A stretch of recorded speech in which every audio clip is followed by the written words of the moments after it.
Hi everybody, welcome back to a tactics video. This time how to use allied units in Imperial Guard, Astra Militarum. I've been thinking about doing one of these videos in a little while. Had a bit of experience recently using Imperial Knights, so I thought I'd share my proposed wisdom with you out there in the Astra Militarum community. So I'm going to go through the options we've got briefly, how to think about using them, and then some suggestions based on my experience that units you may potentially use. So let's look quickly at what's available. So firstly, they can be loosely grouped into three groups, being Imperial Knights and Titans. So everything from the small knights, the armigers, through to the mega knights and Titans, if you want to go down that route, and you can spend the money. Characters, which is going to be like assassins and inquisitors, which are the main characters, and some others as well, of course. Then there's troops, and that's going to be basically everything else. So like Grey Knights, Death Watch, this is a battle, exaction squads, voidsmen, etc, etc. Now there's a couple of other ones like Rhinos, for example, and Immolator, Sisters of Battle Tank, but broadly speaking, this is where the majority is. It's the knights of small and big and super big size. It's the characters of different flavors, which is mostly the assassins and inquisitors, and then troops, as I said, which captures basically everything else and a couple of other ones. Now, when you build a list, there's some restrictions in place. So if you're playing 2,000 points, which is a strike force, is you can take basically this many here. So let me just go to Wikipedia, because it's important to realize that retinue units is, I believe, those that can be attached to an inquisitor. And you can see basically it's like the kill teams, Imperial Navy breaches, a vigilance squad, exaction squad, etc, etc. So you can take two of those. If you're playing strike force, you can then take two character units, which is going to be all the named characters like the Kalidas Assassin, the Calexis, Inquisitor Draxus, etc, etc. And then you've got requisition units, which is Grey Knights, Sisters of Battle are the other ones. So when you're using a battle app, when you're using an app to build your list, be say New Recruit or the GW one, it will basically allow you it will show you what you can pick. It will basically have a big flash and say you can't have more than this, that, whatever. So that's if you're taking the non-knights. Now if you take a knight, if you want to take knights, the restrictions are you can take obviously one Titanic. So you can take either one Titanic big knight or mega knight, or up to 3 armigers. You can't take one of both. You can take either one or the other, or one or 3 armigers, or one big knight. So that's the restrictions in place. Again, if you use any of the apps, be it New Recruit, which is pretty good, it's for free to build your lists, or use GW app, it will actually tell you what you can and can't take, or basically say you can't take any more. So that's the best way to sort of go through it. So there are some restrictions. You can't take like 500 points of guard, 1,500 points of allied units. There are restrictions in place here. Right, so if we then keep these 3 groups in mind, remember there are a couple of exceptions, as I said, but if we keep that in mind, what do they give you as a player? So firstly, this is probably a big draw for me, is actually it gives you a chance to assemble and paint something different. So spoiler, I've gone on board, I think I shared with some of you in some posts, a Carestus Knights Lancer. And I've bought it because I want to paint something different. I'm frankly sick of painting little guardsman eyeballs, so forgive me. And I want to assemble something different, paint something different, and play something different. Now, I still want to play guard, but I want to try big knights. So this is where the second point comes to life, is there's a chance to play a different style of unit. So knights are the ultimate example of like a very different style of model, because it's a unit, it's a relatively tough unit. It's got a lot of output versus you don't have that really in guard. You've got Rogal Dawns, somewhat comparable, but not like a mega knight. Yeah, like a big knight is a brick to throw at your opponent. It'll do loads of damage, hopefully, and also have a fair bit of getting knocked around a bit. Obviously, aggressive melee. A real extreme example is an Eversaw Assassin. He is a melee blender. So delivering that effectively takes a very different approach. Obviously, we've got we've got Rough Riders, we've got Bulgrim. Are they as effective as an Eversaw? Probably with the current points, but again, just a different style of play. Now, this is then probably a bit more subjective, is that they can be used to plug holes in an army weakness or counter the meta. So guard broadly now, the win rates are pretty bad, and that's because a lot of the best players have left the faction, but the weird thing is it's still, like any army, it's still a powerful army if used correctly. But again, overall thinking is like, let's pretend, making this up, maybe suddenly Thousand Suns and Demons become like, and Eldaria, like Thousand Suns become the top meta. You take anti-Psyker models, which there are some options weirdly in Imperial agents, Imperial allies. So you know, or maybe I'm trying to think if it ever become a meta where, or maybe there was a meta recently where Imperial Knights were the biggest, baddest things. Maybe you couldn't deal with that. You take something out of Imperial allied units to counter the meta, in inverted commas. And that point, yeah, the last point is prop up a weaker army. So you can almost, and this necessarily isn't the place where Guard is at, but there probably are points of time when armies suffer overall in the meta and they start to bring allied units to basically prop up the army if it's not doing that well. So that's what it gives you. I think the key piece for me is really this, to be honest. I get to paint something different and super big and super cool.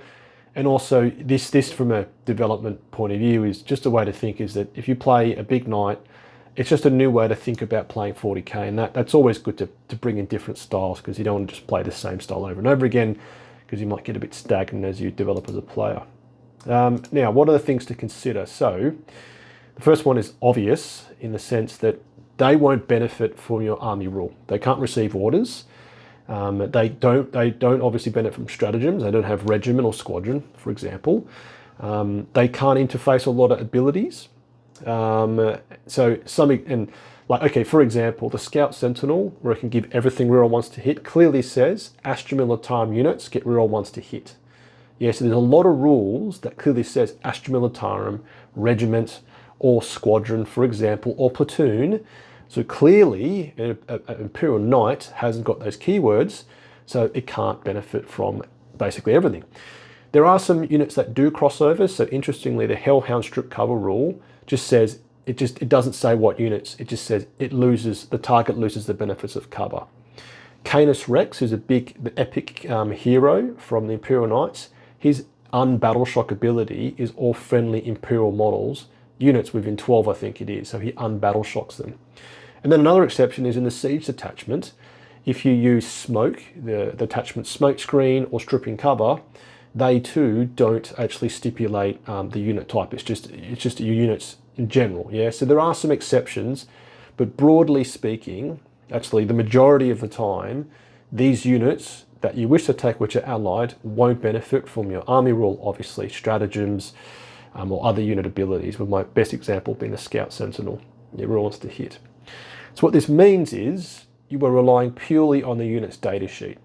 Yeah, so all you've got to rely upon is just the data sheet you see. Now that's obviously in contrast to other units where, let's say, Battle Line, 10 Cadians have got rules, they've got stratagems, they've got other units to make them stronger and more powerful.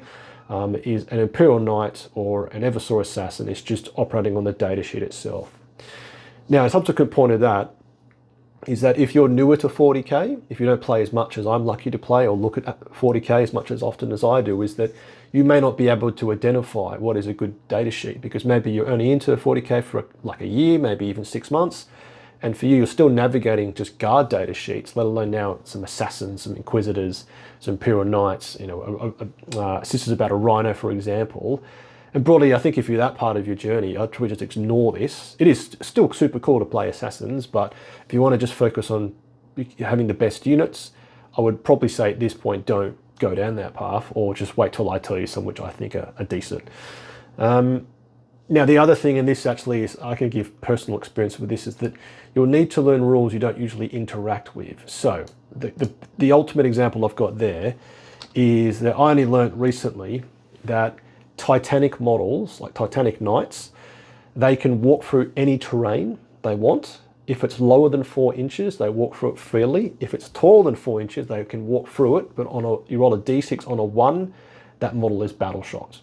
So I learned that recently. I was playing probably only 2 games where I didn't realize I could walk through all terrain. And then I basically read a rule when I was playing my opponent, my friend of mine on TTS, to discover that they can move through everything. So there will be some rules that you'll just have to learn flat out. And then there'll also be some rules potentially where, let's say, for example, an Eversaw Assassin, you know, super melee, but you want that thing to just be chopping things to pieces. So to capitalize on it effectively, you want to make sure your knowledge of the fight phase is very strong. You know, you charge, you pile in, you fight, all that stuff, all that technical rule stuff around the fight phase. And if you can't exploit it properly, you're not getting value out of that model, in inverted commas. Now, the other way to think about this is then always, could a Guard unit achieve the same thing? Yeah, so as I've just said here, if you're just going to rely upon its data sheet, you want to make sure it's such a powerful data sheet that's bringing something so unique to your list that you're happy to ignore the fact it can't receive orders, it can't get all the other abilities I spoke about, it can't benefit from stratagems. So unless you've got 100% confidence that this unit can't do something, is doing something that a guard unit can do, you probably should be just saying, I won't take it, despite it being awesome to play for whatever reason. So let's now look at some options. So I've broken them down into the loose buckets, and there's some stuff that's missing, but again, stick with me here, is that, okay, so Imperial Knights, so let's be clear, you've got Armigers, which are the little knights. They're, I think, a toughness 9, a 3-up save, 5+ invul save against shooting only. They've got 13 or 14 wounds. They can move relatively far. You can get like either the melter guy with a chainsaw or 2 autocannon guy. Then the knights are all like toughness 11. They've got a 3-up or a 5+ invul save or a 4-up invul save. Relatively shooting. And this again, it helps you to think about it, is that so all the Titanic ones can walk through terrain. They're relatively tough, somewhat tough. They've only got a 3-up save. Most of them have only got a 5-up save against shooting. Some have got 4-up invul saves. We'll get into that detail in a second. And they can deliver huge amounts of damage in either shooting and or combat. So what are our alternatives? So Rogel Dawns are the closest we've got. They can drive through terrain only in Hammer of the Emperor. So in that comparison, they can't do the same thing. And they're probably as survivable. And they can maybe get out almost as much firepower. Now, I broadly say, and hope you agree, there's nothing comparable in combat in the sense of an incredibly tough unit, toughness 11, 28 wounds for the Titanic models, that is delivering loads of damage in the melee output, in the melee phase. There's nothing the Guard Codex has that does that. Rough Riders deliver melee, but they're not T13, T11 with a 3-up save and a 5-up invul save, for example. So Imperial Knights, we can probably say there's nothing directly comparable overall, but of course there are elements of their shooting, their survivability that can be delivered through Rogel Dawns or Living Rust battle tanks, for example. Then the Inquisitors, you've got a Lone Op 18 model, where she can make the attached unit become Lone Op, which is Battle Line, so that's Draxus. You've got a CP generation and strip cover ability from Inquisitor Cotiers with his fancy eagle and his big hammer. You've then got an anti-psyker focused Inquisitor being Greyfax, who can shoot like a dart gun with like an old-fashioned like witch hunter gun. So what are the alternatives we have there? Is we've got well, a Primaris Psyker is not the same actually, but the Primaris Psyker gives you a 4+ invul save to attach units, so that's kind of like the same thing. And Creed obviously gives you also the -1 CP regeneration, and we don't have anything obviously from an anti-psyker specific point of view. So in this instance, Draxus is giving you something special, you know, Cotiers isn't, and then anti-psyker Greyfax is, but that's only if you play loads of witches like Eldari or 1,000 Suns. Assassins, you've then got the melee blender, which is the Eversaw. He can scout move, he can advance and charge. You've got sustain 2 with 6 attacks, like 9. He can go bloody bonkers and do loads of damage. You've got an Uppy Downy and the Vect Aura, which is 12 inches around that unit. The Kalidas Assassin is +1 CP for stratagems for your opponent, which is pretty good. Got an anti-psyker, and then you've got the sniper, which is the Vindicare Assassin, that looks awesome. Now, all of those are Lone Op 8, Lone Op 12, which makes them very sort of helpful to use. But then the alternatives we've got is from melee output, you've got Rough Riders or Bolgrams. From an Uppy Downy perspective, you've got Gaunt's Ghost, and if for a sniper perspective, you've got Rattling Snipers, which are cute, but also you've got the Sniper Larkin in Gaunt's Ghost as well.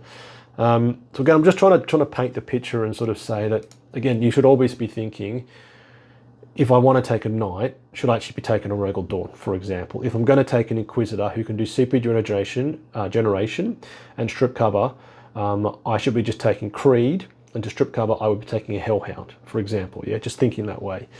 Assassins, again, and I'm going to spoiler, I think probably the one with the most playability currently is the Kalidas Assassin. But then it's always the tension of why don't you just take Gaunt's Ghost, because they're Uppy Downy, they've probably got almost as much output, and then of course they're Gaunt's Ghost, they can give orders to other stuff, so they can actually boost the rest of your army.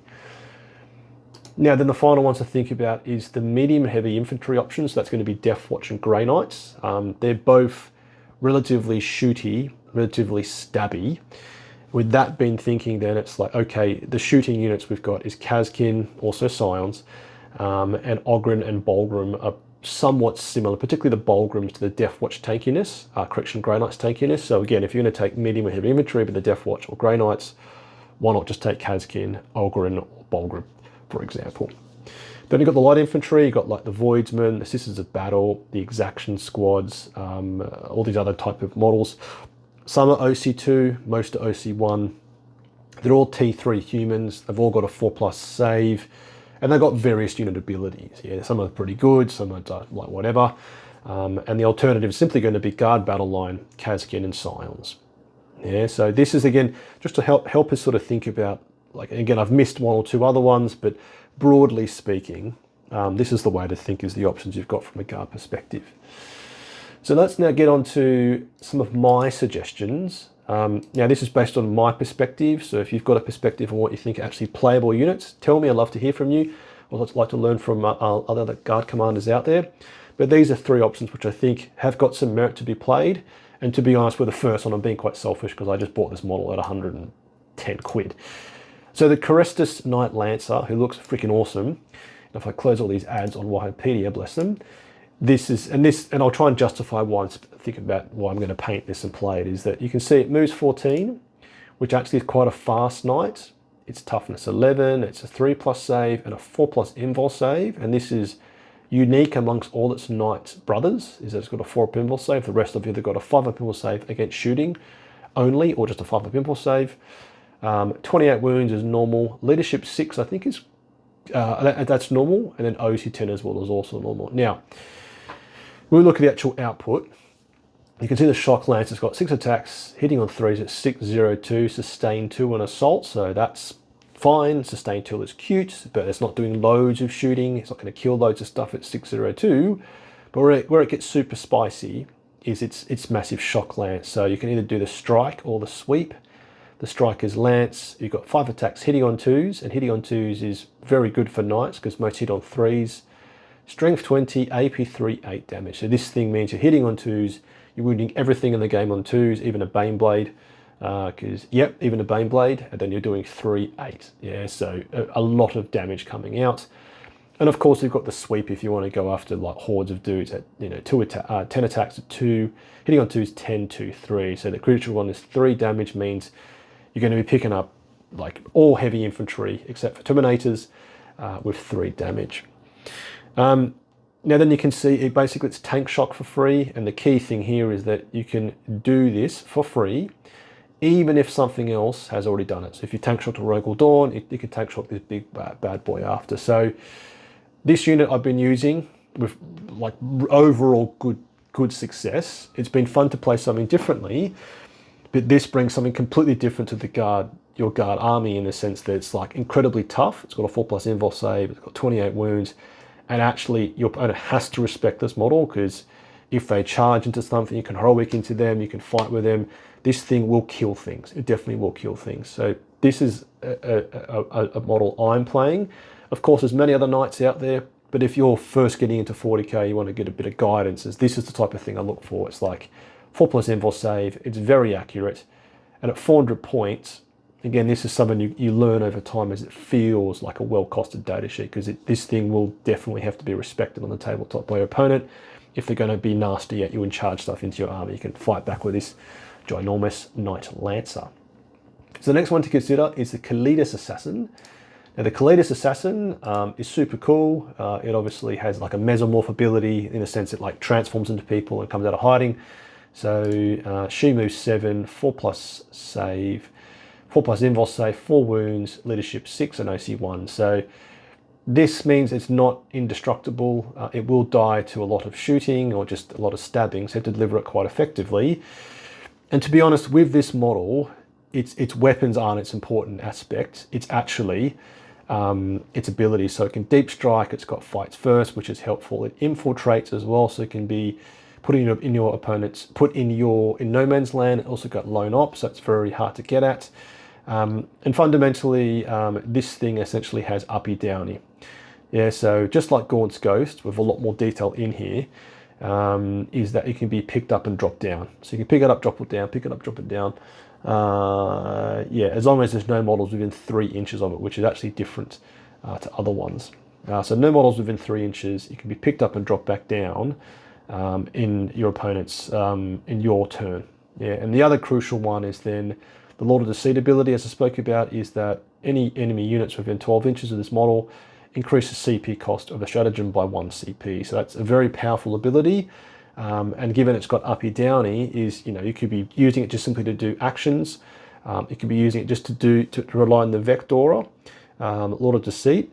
But again, the way to always think about it is at 100 points, it weirdly is the same cost as Gaunt's Ghost. Yeah, 100 points, I believe now. But this one definitely has merit because, deep striking one model is a lot easier than 6. And you could probably argue that if you want to get this thing stuck in the mixer and do some output, it will actually kill stuff, yeah, because, anti-infantry 2+ at 5-1-2, and then you've got lethal hits with 5 attacks at 5-4, 2 damage. So it definitely will probably do more than Gaunt's Ghost, so that's one to think about. Next is a bit of an oddball, one to always, again, it's just about options, is a Navigator. So the only reason I think about this is you've got the 12-inch zone out, over here, where basically your opponent can't drop in things within 12 inches. Now this can be achieved again in some of those attachments. I think it's Recon, you can zone out deep strike 12 inches. But again, as an option, a 75 point model, maybe you want to just put one model on your home objective, zone out all of the back of the board, for example, and just keep your basically home objective always covered from deep strike with one single model. Yes, another option. And the final one is then a Death Watch kill team with a Watchmaster. So the summary of the Death Watch is there. Some of them can have 4+ invul saves with 2 shields. Some of them can have the Thunder Hammers, which have got devastating wounds. And then by themselves, they're not too bad, not terrible at 100 points. They get reroll once to hit, or full rerolls if you're targeting Xenos. But if you attach them to a Watchmaster, at 105 points, suddenly you can advance and charge. You can advance and fall back and charge. So this becomes then a 205 point package. It's not cheap. You could go all out and get, 10 dudes. That's going to be 200 points. It's 305 points. But suddenly now you've got in your list a unit that can advance and charge. Yeah, is that more powerful than Rough Riders? Probably yes, because these can move through walls naturally because they're just infantrymen. Versus Rough Rider's got to go around terrain. But again, it's just something different. The only thing with this is it is material and a point. It's like you need to spend 200 points for 10 or 300 points for 15 for 11. So no correction, 6 for 200 or 11 for 300, and then it's just like why don't you take Bulgrim instead? But these guys probably will be a little bit different because they can obviously advance and charge, as I said, and they will definitely have to be respected because they've got enough like low-level melee to actually do a bit of damage. Yeah, so there's some options that I suggest. It doesn't mean you should definitely go and buy these or try them, but let me know what you think of these suggestions. I do believe this one definitely brings a lot to the army which it doesn't have, which is highly robust damage output in the melee phase in this instance, and means your opponent has to respect it. It can't sort of, as I said, just bum rush your entire army out, because this thing can respond quite aggressively. Kalidas has got a specific role, definitely the +1 CP for stratagems around it. The Navigator with a zone out is helpful. And then Death Watch kill team with a Watchmaster, the advance and charge, is something we just don't have in the Codex at the moment.